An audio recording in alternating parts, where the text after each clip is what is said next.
How y'all doing? Welcome back. I'm so glad to be back. We did not have a live last week, which was Memorial Day. So I am glad to be back with you all. Thank you all for being here. I'm just waiting on y'all to come on into the room. So while you come on into the room, I'll just sing a little welcome song. Let me get my little tripod just right here. Come on in the room. Come on in the room. Jesus is my doctor and he writes out all of my prescriptions and he gives me all of my medicine in my room. Hey, okay, I gotta pull my glasses so I can see. So I can see the people entering the room. Hi everybody. Give me a wave, give me a thumbs up if you can do so safely. So I know who's in the room. Welcome. So I don't want to hold up the time or prolong the time because some people come watch it on replay. So I know we want to get to the point of this whole video or this whole live, which is we're talking about sleeping with the enemy. But we're gonna do this a little differently. I'm gonna tell a story, and you're going to probably at first wonder, Deidre, what does this story have to do with sleeping with the enemy? And what does this story have to do with relationship? Because y'all know here at our Monday Night Lives, every Monday night, 9:30 p.m. Eastern Standard Time, we talk about all things love, marriage, dating, single life, confidence, and all of that good stuff.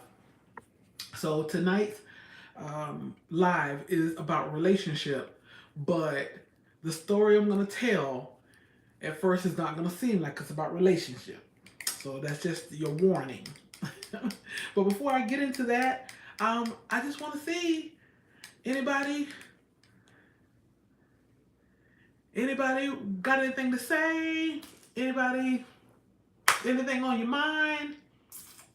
Hi, Yvette. Good evening. Welcome. Thank you for being here, living my best life.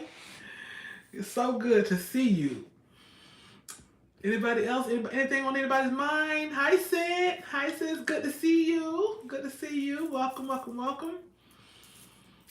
Y'all, they coming on in. You coming on in. Come on in the room. Okay, I'm gonna get started in about a minute or less than a minute. But first, I want to see if we didn't have live last week. Oh, excuse me. So, is there anybody on your mind? Any questions? Any topic? Any questions before I get to my story?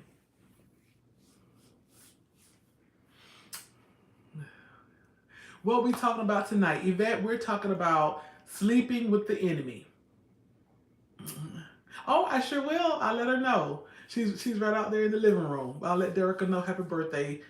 When I think it's Thursday, maybe June 9th. So Yvette, yes, Thursday. You know better than I do, Sid. So Yvette, we're talking about sleeping with the enemy.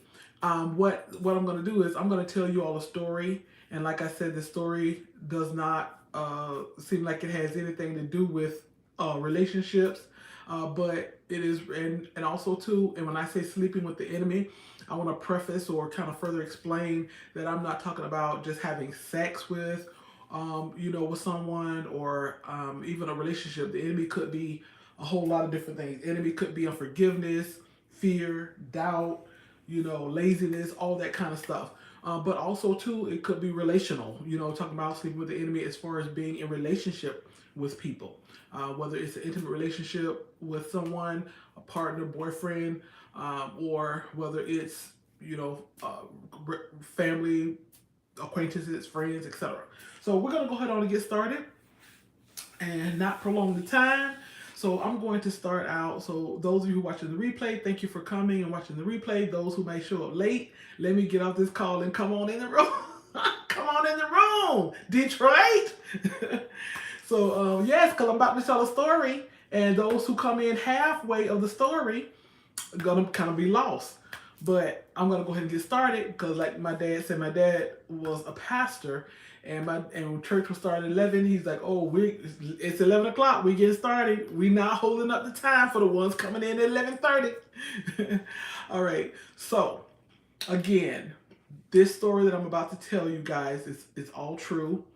I've never told it. Something only happened less than a year ago, and I was real reticent about telling it or sharing it, and I never shared it as I was going through it because, okay, when I tell y'all, y'all will see why. And I don't know if anybody ever experienced this before, but um, let's get started.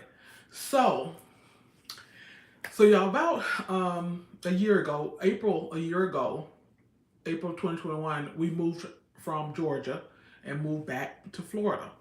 So when we moved back to Florida, we sold our house in Georgia and we put all of our stuff in storage here in Florida, and we moved in with my mom. So, and I had already been staying with 3 years, but most of you already know for 3 years when we moved to Georgia in 2018, 18, I continued to work here in Florida. So I would go back and forth every weekend. I would work in Florida all week long. Weekends I would go home to Georgia. Well, finally we sold our house and got a U-Haul, brought all our stuff here, put it in storage.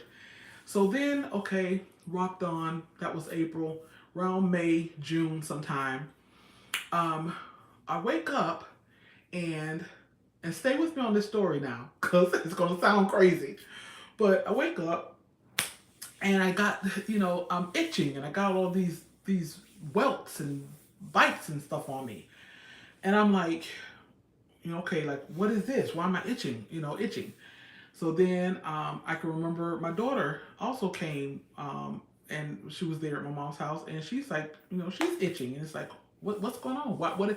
And so I'm looking, I'm seeing these, not just itching, but I'm seeing these crazy looking knots on my arms and my legs and all that. Okay, make a long story short, I think I had to Google what it was, and I was like, I think we have bed bugs.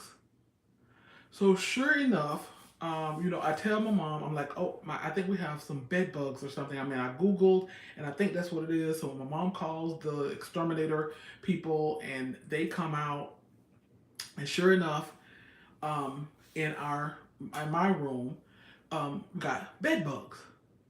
And so now you can see how I'm like was real reticent about and hesitant about sharing this story because it sounds so gross. But y'all, these things are from hell. These bed bugs are literally from hell. They play on your psychology or your psyche. They play on your psychology. They play on your psyche. They play on your mind. They play with your emotions. It's the most horrible experience I ever had in my lifetime, I believe. And so we find that we call the exterminator people. They're like, well, you have bed bugs, and after a few $1,000s, we had to pay. They did some treatment and they zipped up. Hi, Krista, welcome.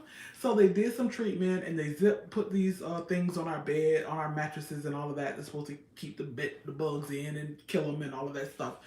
Okay, so y'all, we get that done, but then these things are still, you can't see them. They don't.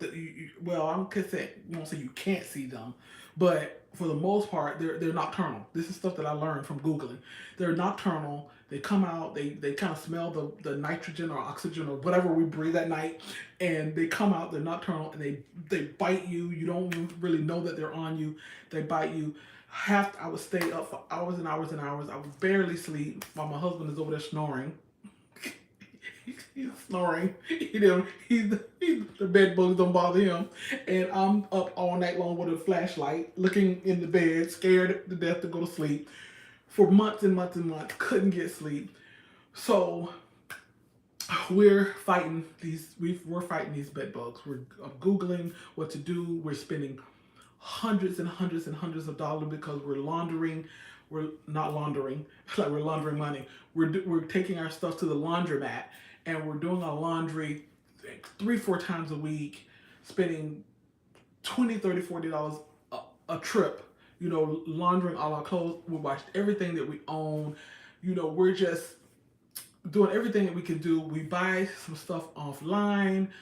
We're just doing everything that we could think of. We finally, I was like, you know, I read something about if you got drapes or curtains, take down the curtains. So finally, we took down the curtains. I'm just going through all of this to tell you that we did so much. I was like, felt like I was living in pure hell. Pure hell. Oh my goodness, I don't know if everybody even ever had bed bugs before, but it was like living in pure hell. So, I mean, you know, these things are, like I said, I'm barely sleeping. I'm sleeping with a flashlight. I'm looking all in the bed. You know, we're, like I said, washing all of our clothes, washing everything that we own, spending hundreds of dollars on treatments, not to mention the money that we spent for the whatever Terminex people, whatever, to come out. But additionally, going online buying products and laundry products and just all kinds of stuff, you know, that we're doing. And then eventually, like I said, now this is month after month after month. You know, about, I'm gonna say maybe we're talking about a span of about 4 or 5 months that we're dealing. There are 4 months, I would say, maybe about 4 months we're dealing with this, but we're fighting it. We're fighting these things like with everything that's in us, and you know, it's like my mood has changed, my counseling has changed, but I'm still, you know, living life. We're still, you know, going to, you know, we're still living life. You know, we're still, I'm still making videos like there's nothing going on. You know, we're still living life, but inwardly, I'm just like, I feel like I'm living in hell. So finally, like I say, I'm for the essence of time, I'm not even getting into the everyday fight this was. The every single day fight, like fighting for my life was what I felt like, because these things are just, like I say, I can't even explain it. It plays on your mind, your psyche. Everything you see, you see a string, you think it's a bed bug. You see a piece of something, you think it's a bed bug. You feel something on you, think a bed bug is on you. It's just horrible.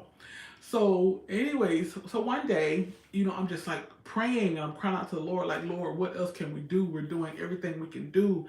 You know, we're washing all of our sheets and our blankets and our this, and we're doing all that. And these things are still just coming out of nowhere, nocturnally biting me up. I was trying to see if I still have, like, I don't know, like you can still see, you know, things that I have on me, and on my legs and stuff, where they just scarred me up. So anyways, so one night I'm just, you know, praying. I'm just crying out to the Lord. Lord, what else can we do? I'm about to go crazy here. Help me. And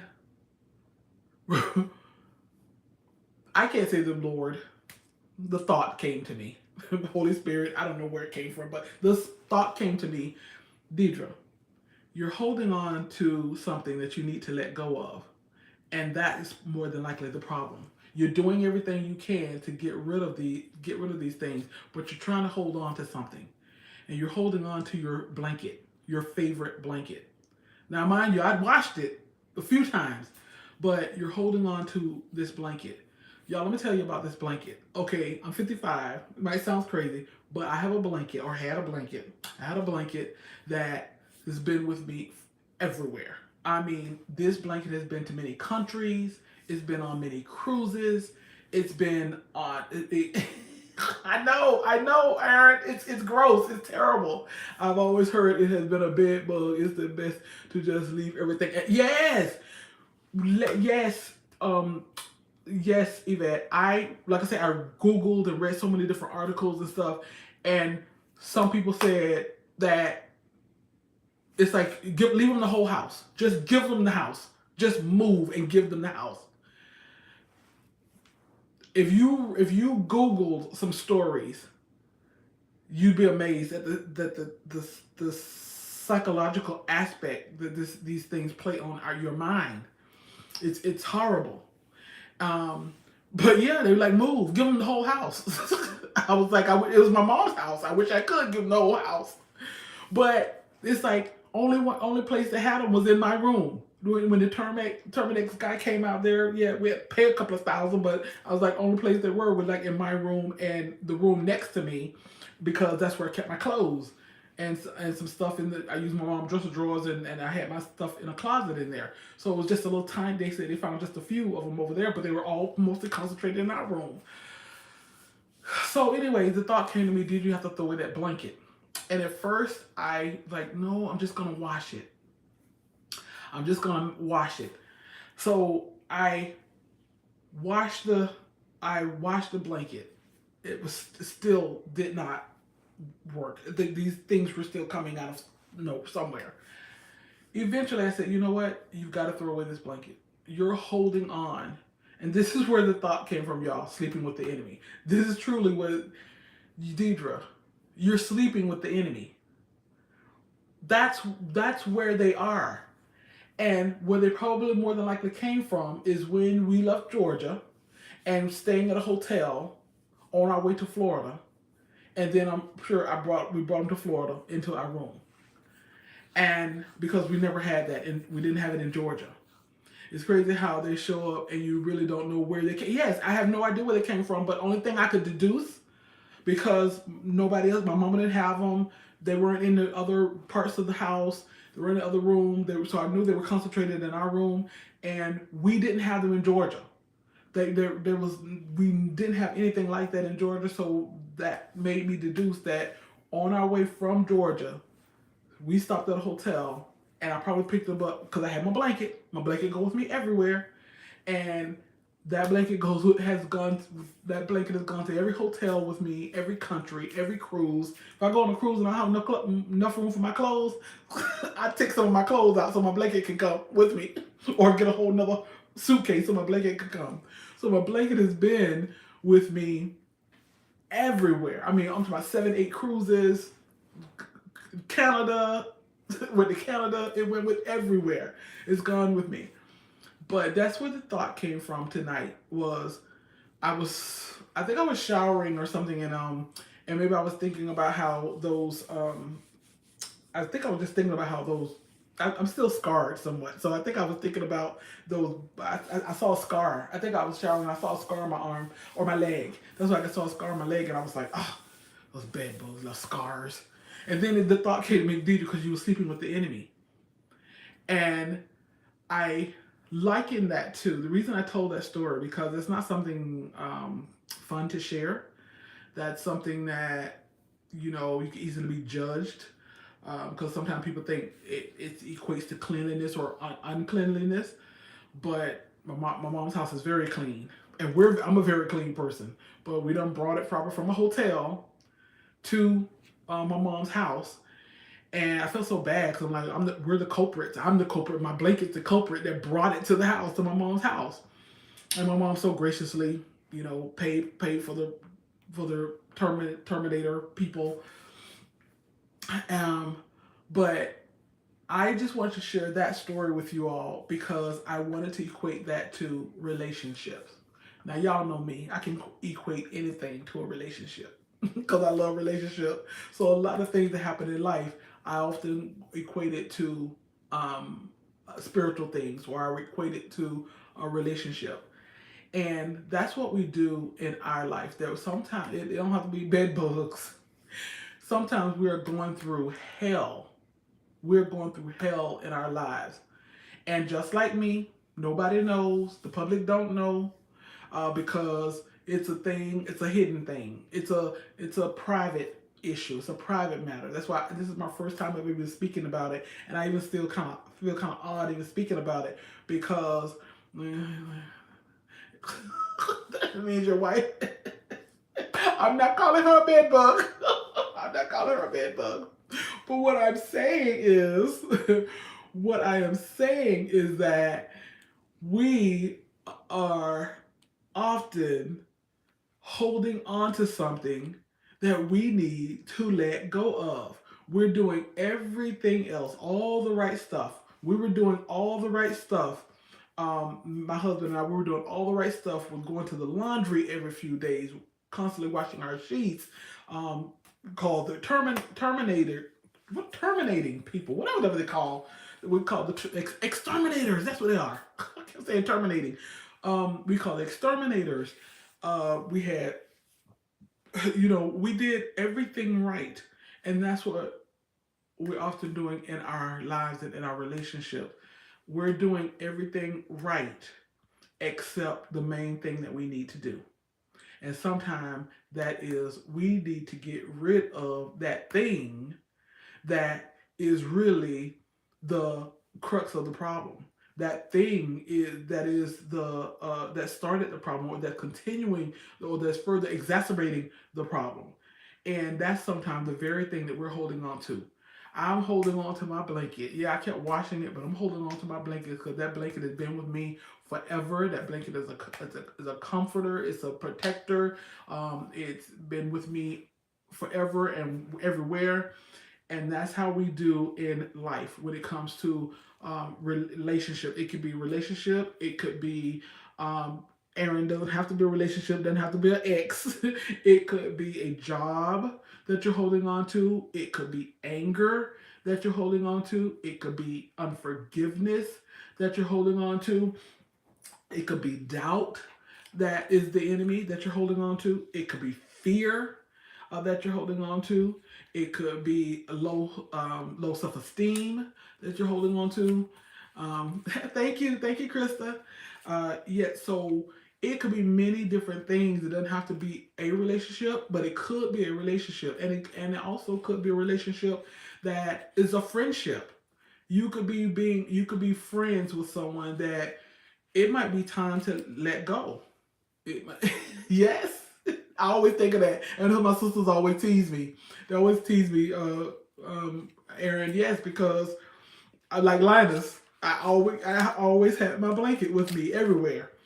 But Aaron, as badly as I did not want to let go of that blanket, I knew when my mind spoke to me and said, "Throw away that blanket." And at first, I didn't listen. First couple of days, but after getting bitten a few more times, I said, "You know what? Maybe my mind is right. I need to throw away this blanket."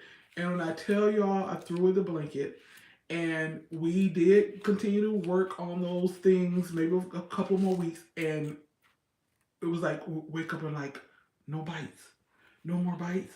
Oh my God, it was that blanket. And from there, never had anything else. Things just got, things got much better. Not just much better. It's like there were no more bites, no more bugs. Of course, it was all the different work that we had done up to that point, but also too, it was that blanket that was sleeping with the enemy. And I just wanted to use that story. Like I said, that's a story that only a few people outside my mom's house even knew that had bed bugs, because like I said, that's just not something that is kosher to share. It's not something that you feel. I don't know. You just feel like you feel like embarrassed. Someone embarrassed by it. You feel you'd be judged by it. So that's not something that you would share. But I'm like, I wanted to share that because I, like I say, I equated it to relationship. And if I can help, I'll use myself and use my stories, use my experience, use my failures, my triumphs, all of that. I'll use all of that. I'll use my whole testimony, not just the good stuff. I'll use my whole testimony if it means that I can help somebody else, if I can enlighten somebody else, if I can get somebody else to see their own situation, and hear you know hear something that resonates in your spirit, and start and think about it. Think about it and say, what am I holding on to? What am I sleeping with the enemy? What am I holding on to? Am I holding on to unforgiveness? Am I holding on to doubt? Am I holding on to fear? Am I holding on to anger? Am I holding on to a relationship that I need to let go of. And like I was starting to say a little earlier, that doesn't have to be a boyfriend girlfriend, husband wife relationship. It could be a friendship. You know, you're holding on to a friendship, and this friendship, you're unequally yoked in this friendship. You know, it's like there's no reciprocity. It's maybe one sided, or or the person is not good for you spiritually, or you're not moving forward in the same direction. Maybe y'all, maybe y'all were buddies, and y'all were doing the same things at one time, and you no longer do those things. So it doesn't have to be just like I said, it doesn't have to be just a boyfriend, girlfriend, husband, wife relationship. But whatever the situation is, whether it's a relationship, whether it's a job, or career that you're holding on to, whatever it is that's at enmity with your spirit, or is not of God. What is it that you're holding on to? Sometimes,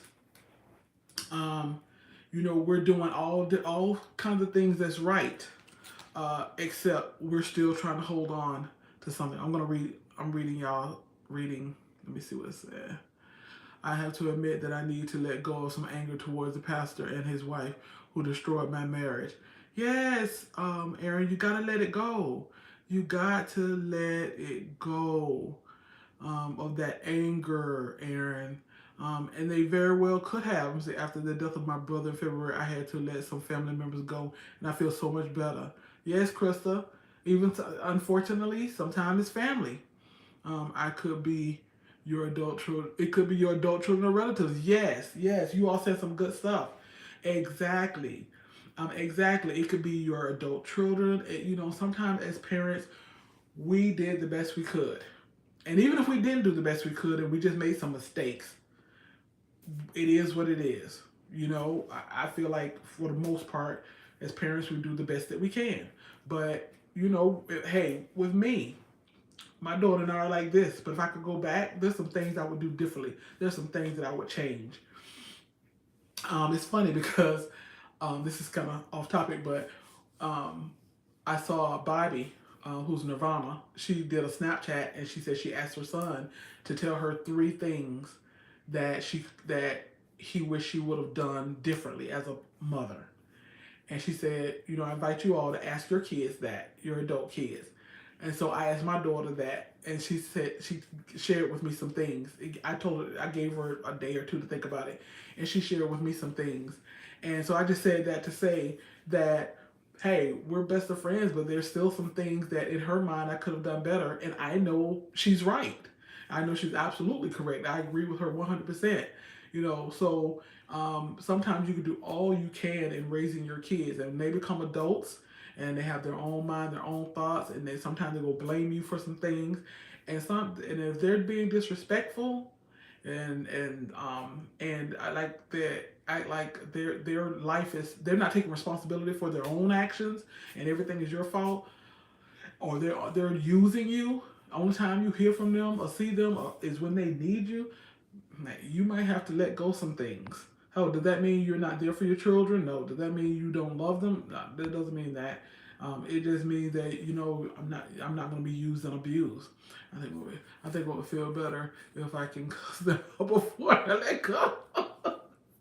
Aaron, no, no, no. You may feel better temporarily, but I don't know if you would eventually feel better. I don't know. I can't say. Hey, you might, but I just think that, especially when you're a man of God or woman of God, yes, it feels better temporarily. But I don't know. I just feel like that thing would get in your spirit. I remember something I did a long time ago. I didn't cuss the lady out, but I was out of my character. I was really out of my character. And it was at a meeting. This is at a Toastmasters meeting. Maybe tell y'all in a whole nother story, but it was a Toastmasters meeting. And I was out of my character and really kind of went off on this lady. And I still remember that, I don't know, 16, 17 years later, that I was out of my character. Why did I let this lady get me out of my character? So I don't know, Aaron, hey, you might feel better, but I just think that that's a temporary feeling. But you feel better when you do it God's way. When God says, vengeance is mine, said the Lord. I shall repay. Let him repay. You do the forgiving.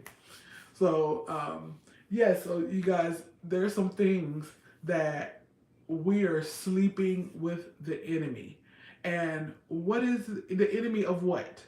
When I say the enemy of what? The enemy of your joy, the enemy of your peace, the enemy of your spiritual growth, the enemy of your the enemy of your prosperity, the enemy. So when I say enemy, it doesn't have to be physical enemy, but I mean there's an enemy against your your happiness, your joy, your peace. Oh, there's nothing like peace.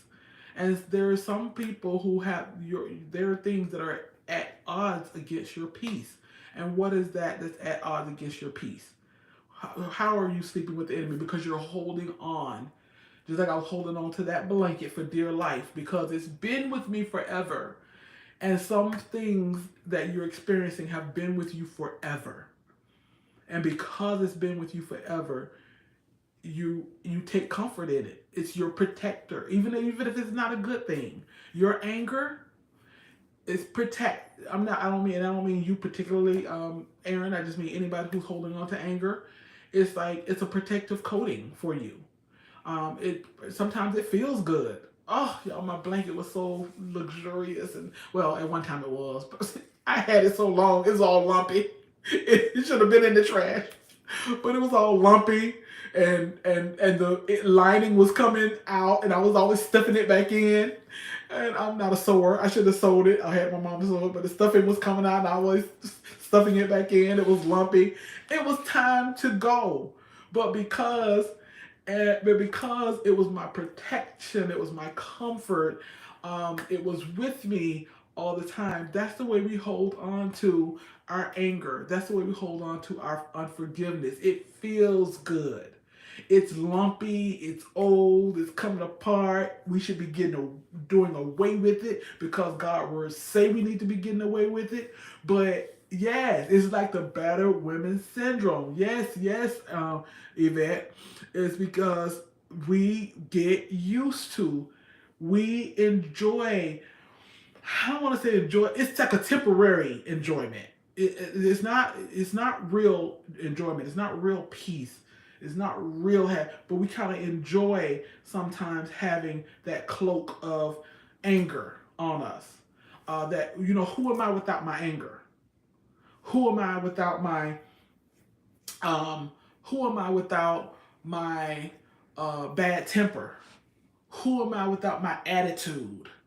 Deidre's known to get you straight. Deidre is known to go off on you. Deidre is known to have a bad temper. Well, who is Deidre without her attitude? Who is Deidre without going off on you? Who is Deidre without this mouth? And so sometimes, who is Deidre without this anger? Who is, who are you without the things? And sometimes you've had it for so long, and just like you said, Yvette, who am I without this man? Who am I without him? We've been together for so long. He's been my protector. He's been my provider. Although he beats me up, although he's hurt me, although he is a serial cheater, although he disrespects me, although he disregards me, although he has hurt me, but he's my provider, he's my protector, and who am I without him? And we have to know that there is something special and more to you without the anger, and without the temper, and without the attitude, and without the laziness, the doubt, the fear. And so we have to know that sometimes we're sleeping with the enemy. And although that feels like a 2023 Cadillac, forgiveness feels like a 74 Ford Pinto. Oh my goodness, Aaron is so funny. Yeah, and Aaron, and you're so funny, but I love it though because you're honest, and you also bring the visual. because I'm a visual person. And so you bring that visual aspect to the words. And like you say, a 2023 Cadillac, that's what unforgiveness feel like. It's comfortable. You know, it's loud, it's proud, it's comfortable, it's expensive. Yes, it's expensive to your peace. Yes, with no muffler. It's expensive. It looks expensive. That's what unforgiveness is. Yeah, it's comfortable. It's expensive. You gotta pay. You're gonna pay. And that's what happens with unforgiveness. Hey, but that Pinto might be old. Like just like the thought of forgiveness is old. Let me see what. Oops, let me put my finger over here. See, hi, Andrea. Anger will cause you to do things that you normally wouldn't do. You have to get anger under control. Exactly, exactly, Andrea. Anger is just not. It's not a good thing. It's not a good thing to have. Now, hey, we get angry. God knows we're gonna get angry. He said, be angry, but sin not. And what is the sin? The sin is holding on to the anger to where it becomes unforgiveness. That's the sin, the unforgiveness, not the getting angry. So, hey, Aaron, if you feel like the pastor and his wife broke up your marriage, there was nothing wrong with getting angry. That's good. That's feelings. God's the one that gave us feelings, but it's holding on to it, Aaron. Holding on to it is what the sin is. But so anyway, that's all I have. I just wanted to share that with you guys. You know, we can still talk. Hey, if you got any questions, comments, uh, any other topics, anything. But I just wanted to weave that story because, like I said, as I was showering, I think I was just looking at my legs and I'm looking at them right now. But looking at my legs and that's another thing I thought too that I wanted to share with you all. Also, yes, cause health issues. Sure enough, Yvette. But that's another thing too that I wanted to share with you all when I was thinking about weaving the story and telling all the story. Is that I still have the scars, and so you're still possibly still have the scars once you are no longer sleeping with the enemy. It could be multiple enemies. Once you're no longer sleeping with the enemy, you're still gonna have scars. Very possible. Very possible you're gonna have scars. However, you're healing. I've been healed from that time.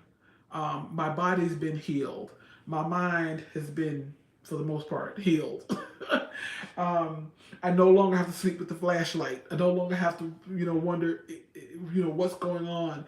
And so you're gonna have scars when you're no longer sleeping with the enemy, whether you're getting rid of a relationship, whether you're getting rid of fear, doubt, unforgiveness, all those different things.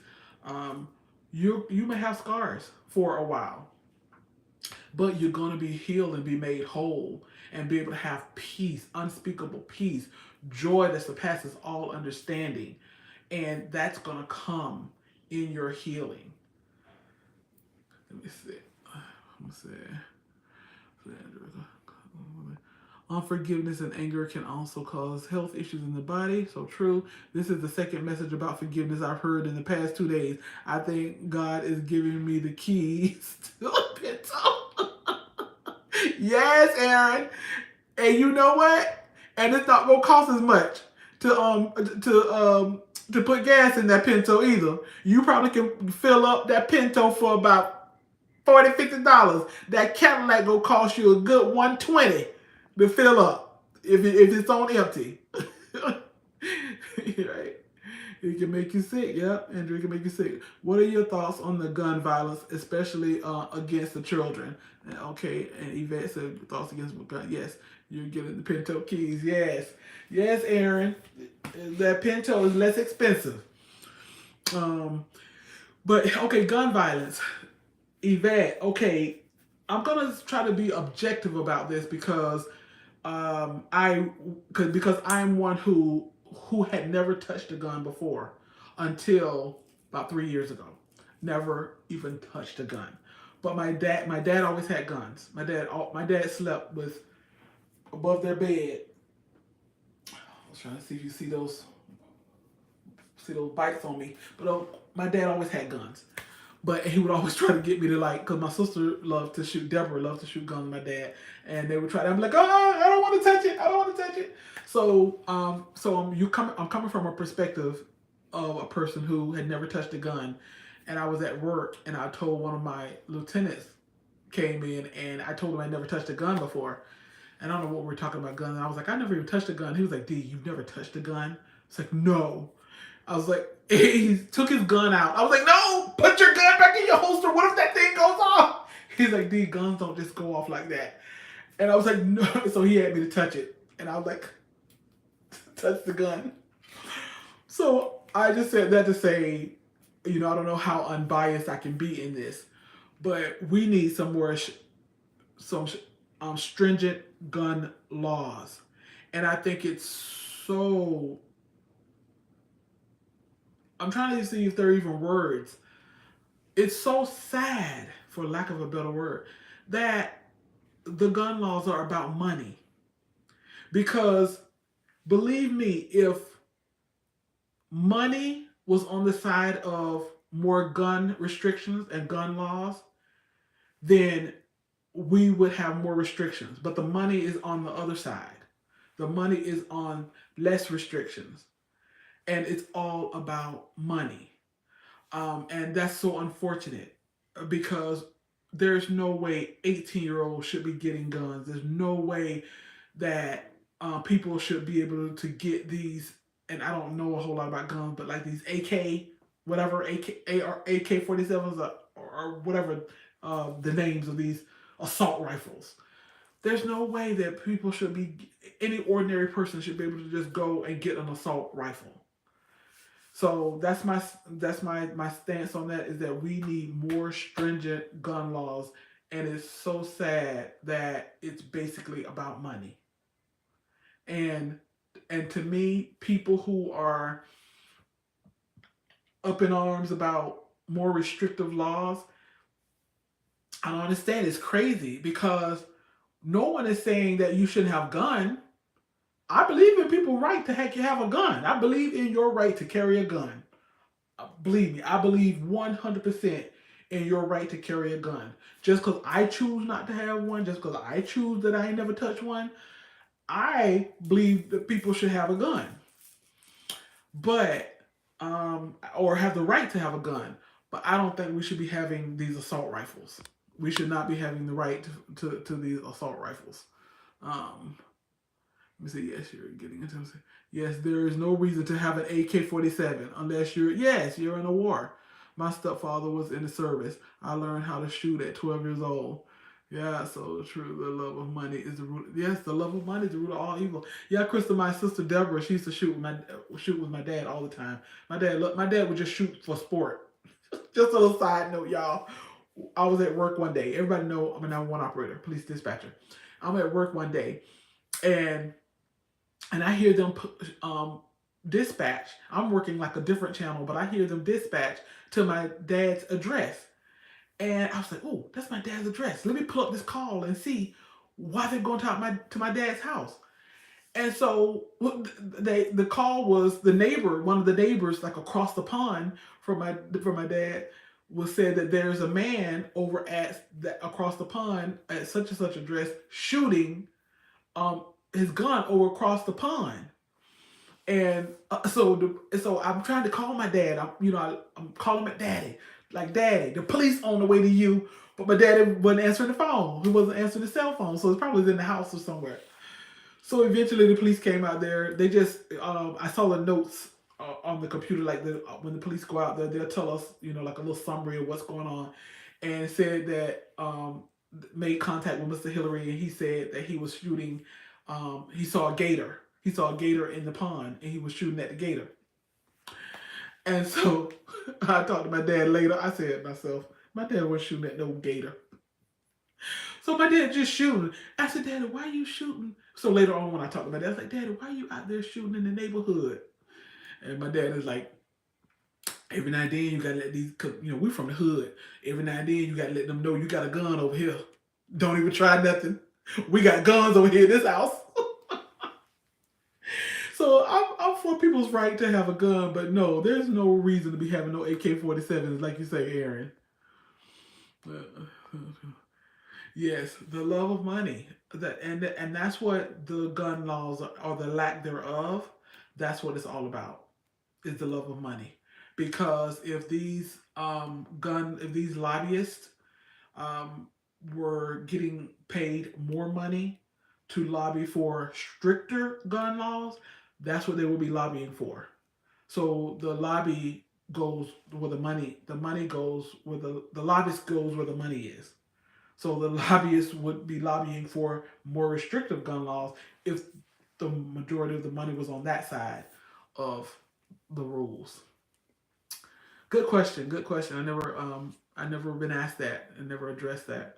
And it's funny. You would think I've been in law enforcement 34 through to 33 years, so you would think my stance would be no gun laws and we should be able to have guns. Yeah, I think there's a balance. We should be able to have guns and protect ourselves, but we shouldn't be having no AK-47s. And so, if I forgive the pastor and his wife who broke up my marriage, maybe God will send pet bugs to their house. No, Aaron, don't wish that on your worst enemy. No, not on your worst enemy. I think the only one that I think I would wish some bed bugs on right now is maybe Putin. Putin? Oh, Putin. Putin. Putin is about the only one that I wish some bed bugs on. No. Aaron. No, like Crystal said, free yourself, Aaron. And Aaron, now we're not gonna get all into it here in the blessed place because that's your business. But I just truly believe that when a husband and a wife are like this, I'm not saying perfect, you gonna have issues, but can't no pastor break up your marriage. Like that's just Deidre. That's just Deidre putting it out there. I'm just saying, if your marriage is straight from the beginning, and you're married, and you got all the elements of what makes a good marriage, a pastor can't break up your marriage. Oh, see, Yvette is asking the same question. Well, not asking the same question, but Yvette is asking the question. I just.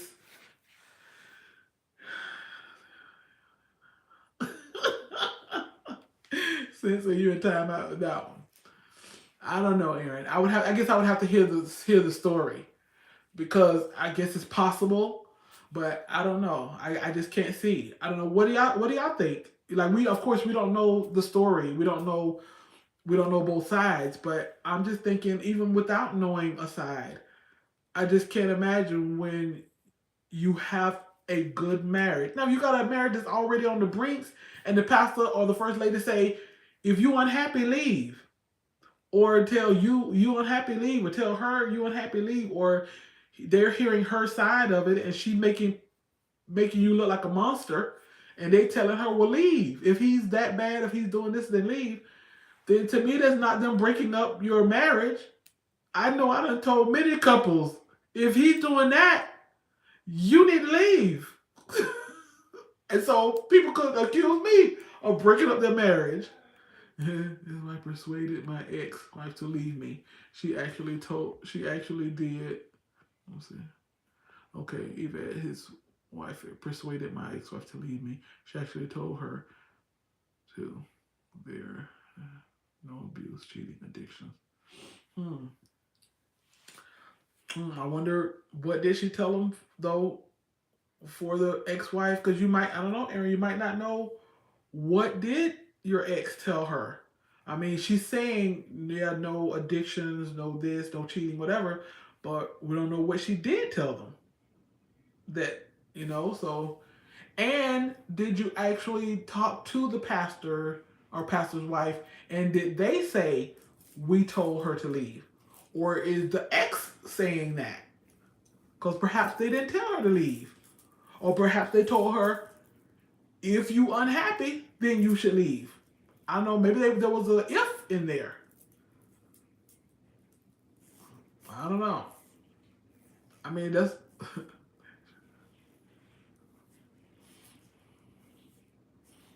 yeah. Sin said they should have talked to you both together. Yeah. So that's a tough one to say because I know. Um, I don't know. I was just trying to think of times when people have come to us. Definitely, if we had a couple in our church, I would have definitely, like you say, I would have definitely wanted to talk to both because I would want to get on a good understanding of what's going on because I know how one person's perspective is you hearing one side of it. So I would have wanted to hear both sides and not just one side. Let me see. So she called your wife in the office and said, "Leave your husband," and your wife came home, packed her bags, and left. The pastor's wife has broken up 5 marriages in the church. All the couples have left the church. Wow.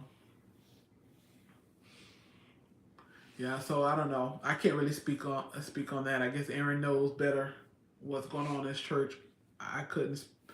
I could. I know that there's always another side. So I'm like, is this lady, this pastor's wife, just arbitrarily telling women to leave their husband, or are these wives coming with these sob stories about he's not doing this and he's not doing that, he's not doing that, you know? Yeah, she told her to leave. I went to church and came home, and my house had an echo. Wow.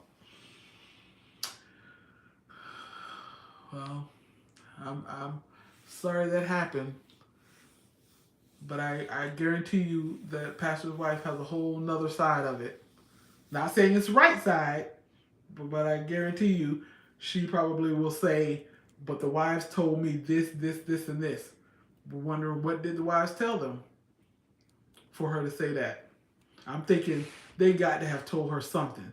I just can't see a pastor's wife, which I know not they're not all the same, but I can't see a pastor's wife just telling women to leave their husbands for something that's just real simple, common, can easily be fixed. I'm wondering what these ladies are telling the first lady. So I don't know. That's just Deidre. But anyways, anybody else? Any other topics? Uh, anybody got any words for Aaron or before I let go? Well, you guys, I appreciate you all being here tonight. Yes, the pastor's wife is still mad about the pastor's. Oh, she's mad about the pastor's indiscretion and says since she didn't leave her man, she telling them to do what she wish she would have done. Very possible. Very possible. And now I'm not speaking specifically about the pastor's wife because, of course, I have no idea. But I do know, ladies, that women would tell you to leave your man or leave your situation while they taking all kinds of stuff. Sometimes I kind of laugh when people, like say when Beyonce, and they talk about Beyonce should have left Jay-Z. And I'm like, some of y'all men barely make $25,000 a year, and you keep him when he mess up, but you want Beyonce to get rid of her man when he messed up. So you got to be careful about these women that will tell you to leave your man, and they stay with theirs. Listen, another example. I've known someone since 2014, and at first part of May, it was something he said, she say, and I was the one that said it. The person told. Oh no problem, no. Aaron, I'm glad you shared. I appreciate you sharing. It is about you. It's about each one of us. Hey everybody, I've been working past few weeks, missed everyone. Hi AJ, thank you for coming. Well, good thing last week you didn't miss anything because it was on Memorial Day, and so we didn't have anything last week. So welcome. Yeah, make that money, girl. The other person said it, and we were talking because I don't know how the other told her. Yeah, right. Saying sometimes we only hear one side of the story. Yep, sometimes we got to get that other side. to really, really understand. So I'm really wondering, what did these wives tell their first lady? Not justifying the first lady at all, but I'm really wondering now, what did Aaron's wife tell her? I pray that God will heal your heart. Yes, yes, Andrea, I agree. Let's all collectively keep our brother in prayer. They never called to get the story straight. Yes, yes, ladies, let's all touch and agree, and let's keep our brother in prayer that the Lord will heal his heart, make him whole, bless him. I don't know if Aaron even wants another wife, but bless him with somebody who's going to minister to his spirit, and then he just be made whole, because I can imagine the hurt and the pain, to come home and there's an echo in your house, so let's keep him in prayer. All right, you guys, anything else? Anybody, any other questions so far? Good stuff, good questions. Yeah, Krista, maybe one day they'll come talk to Sent. And I hope that we do that. When you think there's communication, when you think that there is when you have an altar against your brother or sister, go to him and him alone. And then if they don't, if they don't receive, then you can take somebody else with you. But go to him and him alone. I would tell him to leave her. Yes, that's it. If he's beating her, I'm sorry, Yvette. Yep, tell any woman to leave if her husband, if he's beating her, definitely. Yeah. And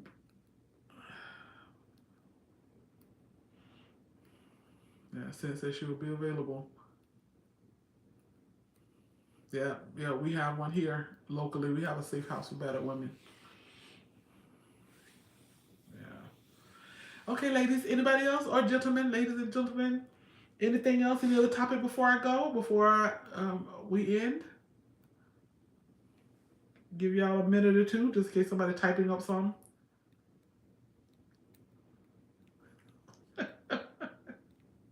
Oh, I know, Aaron said he need to run a second bath due to that bed bug story. I know, Aaron. I was contemplating, should I even share it, because it gives you the heebie-jeebies just to even think about it. The heebie-jeebies just to hear it. When I see you, do I was sure. Okay, all right, good. Remind me, yeah, please do, please do. But yeah, Aaron, it gives you the heebie-jeebies to even think about it. Now, if you think how bad it is. Oh, you say you're good? Okay. If you think it's that bad just to hear it, just imagine sleeping with the enemy every night for month after month after month. That was pure hell. And I said, I'm going to live holy and I'm going to live right. Because if this is any indication what hell is like, believe me, I was already wanting to live holy. But them bad bugs got me sure enough, want to live right. I live holy. I would open up my eyes in heaven because if hell is anything like that, I don't want to be there. All right, y'all. Enjoyed you too, Krista. I thank you all for being here. I appreciate you. It's an understanding about the bed bugs, but it's reality. People don't want to talk about the real things in life. Yep. I met a lady Sunday that was married for only 1 month. After 30 days, she filed for divorce. Wow. I love you all. Have a good night. Good night, Sent. Wow, filed for divorce after 30 days. Now, to me, that tells me that a lot of red flags was overlooked, or you weren't dating long enough to see some red flags. But that tells me I guarantee you there were some. I guarantee you there were some red flags. But hey, I don't blame you. If I got married and you yes, favor. Oh God, Aaron, yes. Oh my goodness. Like I said, I didn't want to tell that story, but it just came up in my spirit, that I had to share, because some of us were sleeping with the enemy. So don't let the enemy of unforgiveness, all of that stuff, Don't let that stuff steal your peace and your joy and your happiness. Um, Above all, we want to have some peace.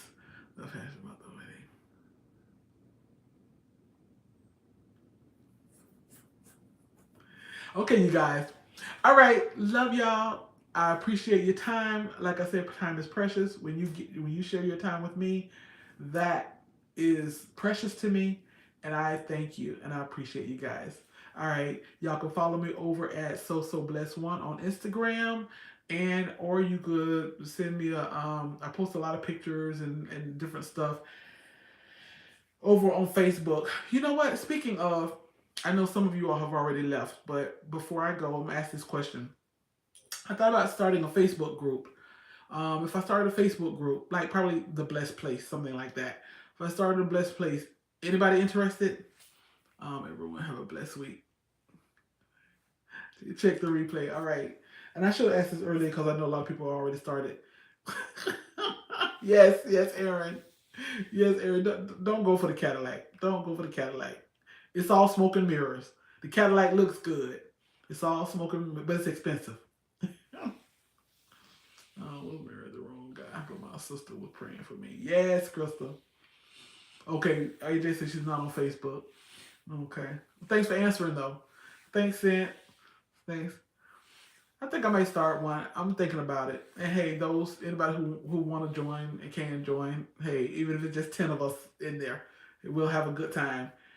All right, you guys. All right, I've said bye. I don't know how many times. Mwah. Love y'all. Y'all be blessed.